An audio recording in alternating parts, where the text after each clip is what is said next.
महिलाओं को भी वही मौके जो पुरुष को मिलते हैं मिलने चाहिए। कहने के लिए तो कॉर्पोरेट इंडिया जेंडर इक्वालिटी की बड़ी बातें करती है, लेकिन असलियत अब पूरी तरह सामने आ चुकी है। 31 मार्च के बाद हर लिस्टेड कंपनी के बोर्ड में कम से कम एक महिला का होना अनिवार्य है।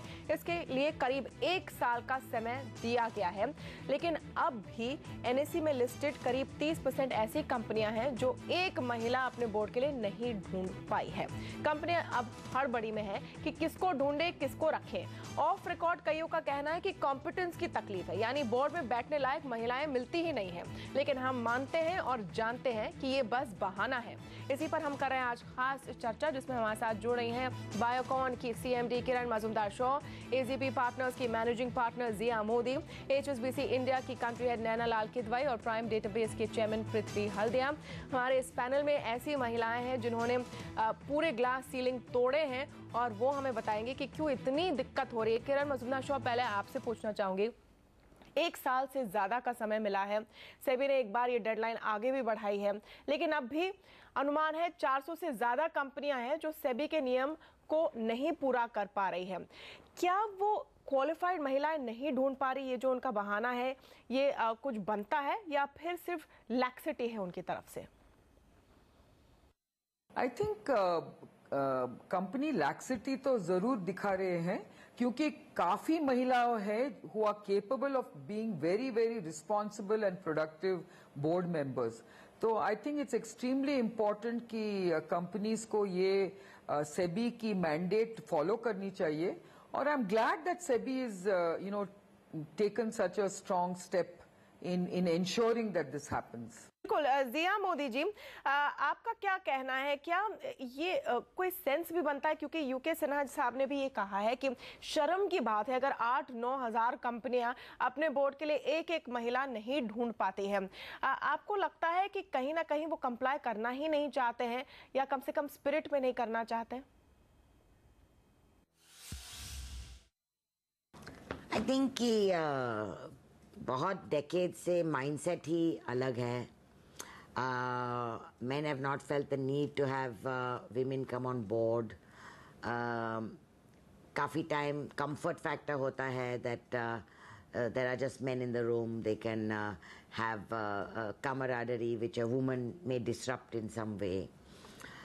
But I think दुनिया ही बदल गई है. I think that there is now a little choice but to recognize that women have their own place in the sun, in the family and in the boardroom. And I very much support what SEBI is doing.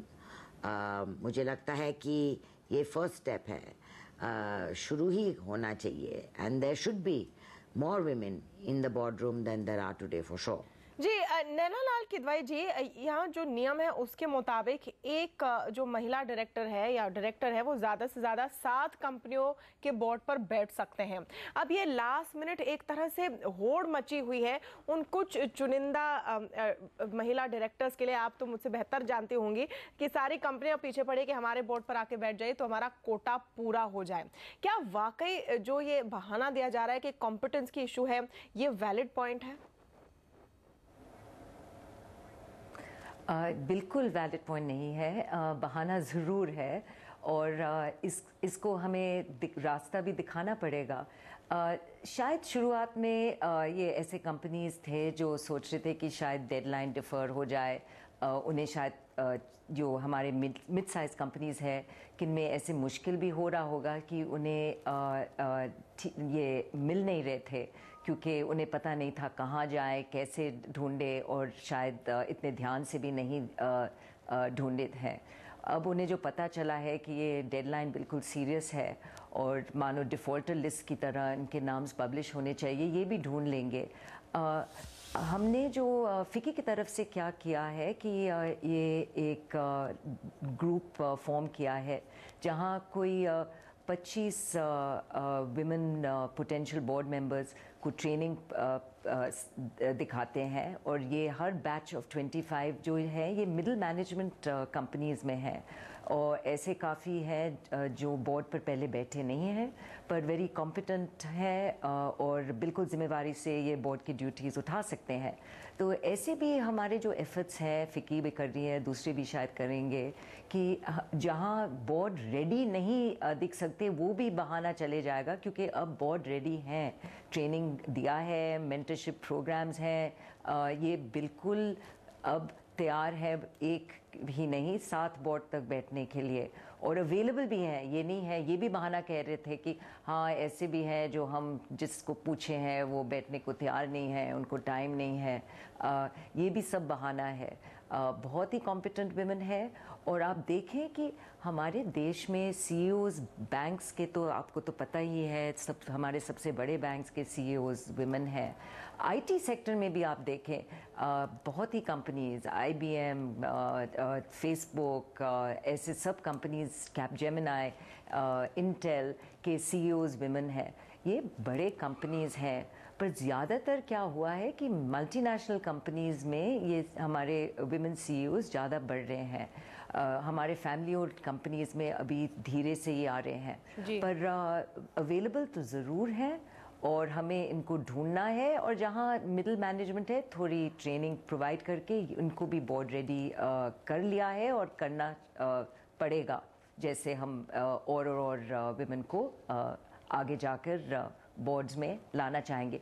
क्योंकि सच बोले तो एक women पर हमें नहीं रुकना चाहिए, हमारे बोर्ड्स में 2 और 3 विमेन होने चाहिए। नहीं, मलेशिया में एक पूरा टारगेट रखा गया है कि 2016 तक हर बोर्ड में 30% हिस्सेदारी महिलाओं की होनी चाहिए। यहाँ पर हम एक महिला को ढूंढने में दिक्कत हो रही है, और यहाँ जैसे नैना लाल किदवई कह रहे हैं कि आप कोई बहाना नहीं है, क्योंकि फिक्की के पास 25 ऐसे बोर्ड रेडी महिलाएं हैं जो कम से कम एक महिला 7 बोर्ड में बैठ सकती है, तो यू हैव नो एक्सक्यूजेस। पृथ्वी हल्दिया जी, लेकिन इसके पीछे कारण क्या है? क्या आपको लगता है कि माइंडसेट एक हद तक नहीं बदली है?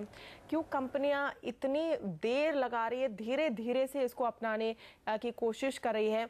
कहां पर दिक्कत आ रही है? देखिए, दिक्कत का सवाल ये, मेरा थोड़ा विचार अलग तरह का है। पहली बात तो क्योंकि ये लॉ बने अब साल भर हो गया है, तो किसी कंपनी का ये कहना कि हमको कॉम्पिटेंट विमेन नहीं मिल रही है, ये तो बिल्कुल एक मिथ्या है। क्योंकि लॉ है वो बहुत ही लैक्स लॉ है। लॉ ये कहता है कि वुमेन डायरेक्टर होनी चाहिए, वो ये नहीं कहता कि इंडिपेंडेंट वुमेन डायरेक्टर होनी चाहिए।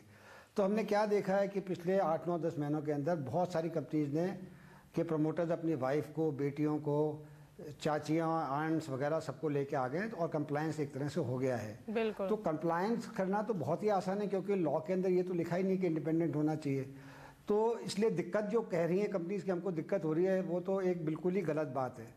दूसरी बात हमको ये समझनी चाहिए कि कॉम्पिटेंस की कमी नहीं है। हमारे पास डेटाबेसेस के अंदर 2500 औरतें हैं जो कॉम्पिटेंट हमको लगती हैं बोर्ड पोजीशन लेने के लिए अक्रॉस वेरियस सेक्टर्स। पर कंपनीज क्यों चाहेंगे इनको? हमने कई प्रमोटर से बात करी, कोई प्रमोटर स्ट्रेंजर को बोर्ड पे लेके नहीं आना चाहता, चाहे वो आदमी हो चाहे वो औरत हो। बोर्ड पोजीशन आप हमेशा, आप उसको इंडिपेंडेंट डायरेक्टर बोलिए, पर बोर्ड पोजीशन आप हमेशा उसको देंगे जिसको आप जानते हैं या आपके पास कोई बहुत स्ट्रांग रेफरेंस है। तो आप क्वांटिटी कितनी भी तैयार कर लीजिए ऑफ कॉम्पिटेंस, प्रमोटर कंपनी ज़्यादातर वही लोगों को लेके आएंगी जिनसे उनको कंफर्ट लेवल है। तो कंफर्ट लेवल के हिसाब से अभी हमने कल ही एक एनालिसिस किया, तो आपको ये आश्चर्य होगा कि 609 विमेन हैं वो प्रमोटर डायरेक्टर, प्रमोटर की तरफ से आई हैं, प्रमोटर के रिश्तेदार हैं, और 597 609 वर्सेस 597 इंडिपेंडेंट डायरेक्टर जैसे पोजीशन पे आई हैं women in NSE listed company. तो करीब करीब आधा का रेशो चल रहा है इस समय। आधी कंपनी ने तो घर वालों को बोर्ड पर रख दिया है।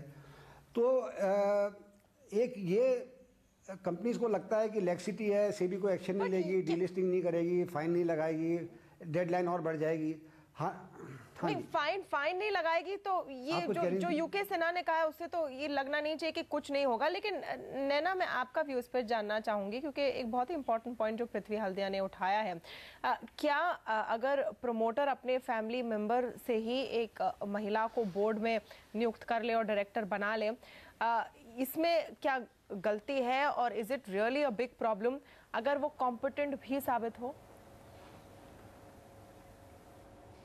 देखिए, जहाँ तक हमारे बिजनेसेस हैं जो प्रमोटर फैमिली ड्रिवन हैं, वहाँ भी जो उनकी मानो बेटी या पत्नी को बोर्ड पर रखे, ये बुरी बात नहीं है, क्योंकि अब तक उनको तो ये मौका मिला नहीं है। शायद आगे जाके ये प्रूव भी कर सकते हैं कि ये पूरे कंपनी को चला सके।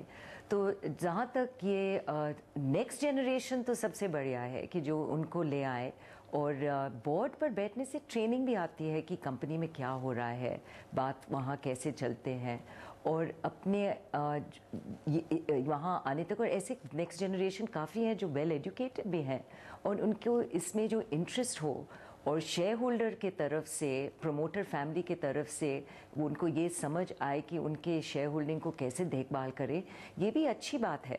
तो जहाँ तक फैमिली मेम्बर्स आ रहे हैं, ये इससे भी शायद अगले जनरेशन में हम देखेंगे कि ये जब अपने बेटा या बेटी को देखते हैं बिजनेस चलाने के लिए, ये भी देखेंगे कि कौन है जो सबसे कॉम्पिटेंट है। यही नहीं हो कि बस सबसे जहाँ भी जाए बस बेटा को ही ये रोल मिले। कब को ऐसे भी चांस होने चाहिए जहाँ जो बेटी एजुकेटेड है वो भी आ जाए। जी, लेकिन इसका काउंटर व्यू है जो पृथ्वी भी कह रहे थे, और जिया मोदी जी, इस पर मैं आपका व्यू जानना चाहूंगी, क्योंकि दो तरीके इसको देखने के लिए। एक, जैसे नैनालाल किदवई कह रहे हैं कि कम से कम घर की महिलाओं को तो एक मौका मिल रहा है, लेकिन जैसे पृथ्वी हल्दिया कह रहे हैं कि ये बस आप कोटा पूरा कर रहे हैं, इन स्पिरिट आप जो सेबी करना चाहता है वो नहीं करने की कोशिश कर रहे हैं। क्या वाकई ये जो प्रमोटर की रिलेटिव्स वाली महिला डायरेक्टर्स हैं, उनका एक इंडिपेंडेंट व्यू होगा बोर्ड पर आपके मुताबिक?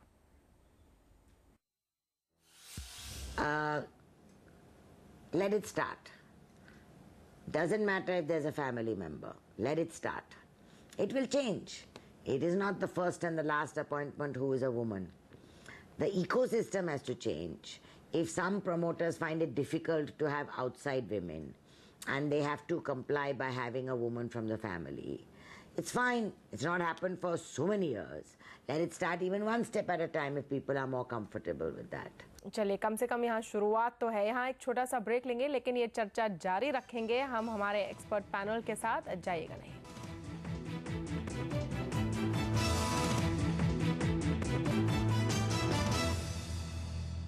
विमेन ऑन बोर्ड का समय आ चुका है। 1 अप्रैल के बाद अनिवार्य है कि हर लिस्टेड कंपनी के बोर्ड पर कम से कम एक महिला डायरेक्टर हो। करीब 8 से 9 हजार लिस्टेड कंपनियां हैं सारे स्टॉक एक्सचेंज मिलाकर, और क्यों इतनी दिक्कत हो रही है उनको एक महिला ढूंढने के लिए, ये हम यहाँ पर डिस्कस कर रहे हैं। नैनालाल किदवई जी, क्या ये समस्या सिर्फ बोर्ड तक सीमित नहीं है? यहाँ पर एक क्रेडिट स्विस की रिपोर्ट रही थी कि मैनेजमेंट में भी, अपर मैनेजमेंट में भी भारत में महिलाओं की संख्या बहुत ही कम है। ये एक स्टैंडर्ड प्रॉब्लम है कि ज़्यादा महिलाएं हायर तो हो रही है, लेकिन उस लैडर को क्लाइम नहीं कर पा रही। पर ये जो आप देखें, हमारी जो संख्या है ये बढ़ तो रही है, तो आप ये भी समझ सकते हैं कि जहाँ तक हम शुरू किए हैं ये हमारी जो ये सफ़र देश में, वो शायद थोड़ी देरी से ही शुरू हुई है, पर संख्या ज़रूर बढ़ रहे हैं। तो कई सेक्टर्स में, जैसे बैंकिंग में, जहाँ 30 साल पहले अरुंधति भट्टाचार्य और ऐसे सब शुरू किए थे, अब आप पहुँचे हैं सबसे बड़े बैंक्स हमारे देश में, उसके बिल्कुल ऊपर सबसे ऊंची रैंक पर पहुंचकर सीएमडी तक बनकर। दूसरे सेक्टर्स ऐसे हैं जहां कंज्यूमर प्रोडक्ट्स में, जहां ये जर्नी, ये सफ़र शायद और देरी से शुरू हुई। जब बैंक्स में हम भर्ती हो रहे थे उस टाइम तो कंज्यूमर प्रोडक्ट कंपनीज कहते थे नहीं, हम तो बिल्कुल औरत को लेंगे नहीं, पता नहीं वो मार्केट कैसे जा सकेंगे, वहाँ तो होटल तक नहीं है, बाथरूम तक नहीं है, तो काम कैसे करेंगे। अब वो भी बदल गया है, और अभी रीसेंट रिपोर्ट्स जो आ रहे हैं ये हम देख रहे हैं कि कंज्यूमर प्रोडक्ट कंपनीज़ की संख्या भी मल्टीनेशनल कंपनीज़ में और ज़्यादा वैसे पर ज़रूर बढ़ रहे हैं अपर रैंक्स में। और सीईओज़ में भी 3-4 तो सीईओज़ भी अभी हमारे बने हैं। और आईटी सेक्टर में, और वो भी अब मल्टीनेशनल आईटी कंपनीज़ के ज़्यादातर सब सीईओज़ विमेन ही हैं। तो ये ज़रूर बदल रहा है। कई ऐसे कंपनीज हैं जो बेस्ट प्रैक्टिसेस इंपोर्ट हो रहे हैं, मल्टीनेशनल कंपनीज आप देखें तो ज़्यादातर वहाँ विमेन की प्रोग्रेस और ज़्यादा बढ़ रही है। तो ये सब देखकर हाँ शायद इतनी गति से नहीं, इतनी तेज़ी से नहीं जो हम देखना चाहें, पर फ़र्क तो ज़रूर पड़ रहा है। और ये हमको शायद टाइम थोड़ा देना पड़ेगा, पर दूसरे सब सेक्टर्स में भी हम ये ज़रूर देखेंगे कि विमेन ऊपर एकेलॉन्स में जाके पहुंचेंगे। लेकिन कितना समय, ये एक सवाल है, क्योंकि जैसा आप कह रहे हैं नैना जी कि 30 साल अगर लगे हैं इस स्थिति के लिए कि कम से कम भारत के बैंकिंग सेक्टर में महिलाएं चमक रही हैं टॉप पोजीशंस में, तो और कितना समय रुकना पड़ेगा ये देखते हुए कि एटीट्यूड ऐसा है। क्योंकि पृथ्वी हल्दिया जी, क्या एक ये एशियन प्रॉब्लम भी है, और इसमें जो फिगर्स कुछ आ रहे हैं सामने उसकी मैं चर्चा कर रही हूँ कि एशिया का इस रिगार्ड में काफ़ी ख़राब ट्रैक रिकॉर्ड है। भारत में जो बोर्ड में महिलाएं हैं उनकी हिस्सेदारी फिलहाल 5% है, सबसे ज़्यादा तो चीन में है 8%। तो क्या एक कल्चरल माइंडसेट वाली दिक्कत यहाँ पर आपको नज़र आ रही है? बिल्कुल, मैं नैना जी की बात से बिल्कुल एग्री कर रहा हूँ कि अगर आप पिछले 25-30 साल का अगर पीरियड देखें तो बहुत सारी महिलाएं अब कॉर्पोरेट सेक्टर में आ गई हैं अक्रॉस वेरियस इंडस्ट्रीज़, और ये संख्या अब काफ़ी बढ़ गई है। पर ये संख्या एज एन ओवरऑल अभी भी बहुत छोटा प्रतिशत है, और इसका एक मुख्य कारण मेरे हिसाब से हमारा जो सोशल स्ट्रक्चर है वो उसमें एक इशू ये है कि, और मैं कई सारी ऐसी प्रोफेशनल विमेन को जानता हूँ जो कि अच्छी एजुकेटेड हैं, अच्छे कॉलेजेस में गई, यूनिवर्सिटीज़ में गई, बढ़िया पोजीशन में काम चालू किया, और जब उनकी शादी हुई और उनके बच्चे हुए तो उन्होंने करियर छोड़ दिया। तो ये एक जो रिस्पॉन्सिबिलिटी हमारे इंडियन कल्चर में है कि वो हाउस मेकर भी वही रहे, चाइल्ड को वो बेबी सिटिंग भी वही करे, बच्चों को भी वही बड़ा करे, वो एक जिम्मेदारी अभी भी ज़्यादातर घरों में है। और जब तक ये इक्वालिटी नहीं आएगी इन द सोशल स्ट्रक्चर जहाँ पे कि एक औरत और एक आदमी बराबर समझे जाएंगे, तब तक मेरे ख्याल से ये नंबर बहुत ड्रामेटिकली नहीं बढ़ेगा। अर्बन एरियाज के अंदर हमको दिख रहा है कि अब औरतें नई नौकरियां छोड़ रही है, पर मेरे खुद के घर के अंदर पांच ऐसी लड़कियां हैं जी। लेकिन पृथ्वी जी, यहाँ पर जो दुनिया भर में मॉडल है या वेस्टर्न कंट्रीज में कम से कम, और नैना जी भी इसका पहले भी जिक्र कर चुकी है कि कंपनियां ज्यादा अकोमोडेटिव हो जाती हैं, वो इसलिए आपको नहीं पीछे छोड़ जाती क्योंकि आपका परिवार भी है। लेकिन खैर, एक बहुत इंपॉर्टेंट पॉइंट समय खत्म होते होते, और किरण आपसे मैं पूछना चाहूंगी कि डेडलाइन तो अब आ रही है, सेबी ने कहा कि कंपनियों को और मोहलत नहीं मिलेगी। क्या आपको लगता है कि सेबी वाकई कड़ा एक्शन करेगी और कंपनियां इससे डर रही हैं इस वक्त? नहीं, सेबी ने कहा है कि there will be a severe penalty, so I think they are talking about levying a strong penalty for those who have not taken this step. तो ये बहुत ही कठिन कदम उन्होंने लिया है, और ये बिल्कुल ठीक तरीके से ये हो रहा है, क्योंकि एक वर्ष से ये सेबी ने उनको ये मैंडेट दिया है, और if companies have not followed it, I think they have been very lax. क्योंकि काफी कंपनीज ये सोच रही है कि यार कुछ नहीं होने वाला है, देखेंगे, कंपनीज एक्ट भी बदल सकती है। तो I think there have been lot of issues where companies have taken it very easy. तो लीगली स्पीकिंग जिया, क्या सेबी एक कड़ा पेनल्टी या डिफॉल्टर्स को इस तरह से पेनलाइज कर सकते हैं, क्योंकि बात चल रही है कि 25 करोड़ रुपए तक का फाइन लेवी कर सकती है? I think that the chairman is rightly showing the companies the stick. And it is important for the companies to know that SEBI will not take non-compliance lightly. आप सोच लीजिए, हर एक लिस्टेड कंपनी को एक औरत को चुनने के लिए इतना डिफिकल्ट होता है। प्रॉब्लम क्या है मुझे तो पता नहीं है। And if you want to keep talking about the best woman and the brightest woman and there shouldn't be a quota system, तो आप देख लीजिए ये सब board of directors हैं जिसमें काफ़ी male members ही हैं। How many times do they make a mistake? How many times are they taken to SEBI? How many times are they in trouble? So I don't think it's a issue of best and brightest. It is a question of diversity, of a conversation. नहीं लेकिन अंत में नैना जी, क्योंकि diversity की बात कर रही हैं जिया, और जैसे पृथ्वी हल्दी ने कहा कि औरतें ड्रॉप आउट हो जाती हैं, अंत में आपका क्या व्यू है? उस ड्रॉप आउट को रोकने या उन औरतों को बढ़ावा देने की जिम्मेदारी किसकी है? क्या वो भी खुद उन औरतों पर आ जाती हैं या कंपनियों को भी वो जिम्मेदारी उठानी पड़ेगी? कंपनी को तो ज़रूर जिम्मेवारी उठानी पड़ती है। और अब आप देखें तो हमारे जैसे काफ़ी प्रोग्रेसिव कंपनीज़ हैं, पर मानो बस ये 5-6 साल ही हुए हैं कि फ्लेक्सी आवर्स आए हैं, जहाँ तक हम ये रिकग्नाइज़ कर सकते हैं कि ऐसे भी पीरियड्स होते हैं 1-2 साल में जहाँ जब औरत घर जाती है, अपने बच्चे हो रहे हैं, तो वो शायद पूरा ये ऑफिस में 12 घंटा या 18 घंटा बैठने नहीं चाह रही हैं, और वही काम घर से भी हो सकता है।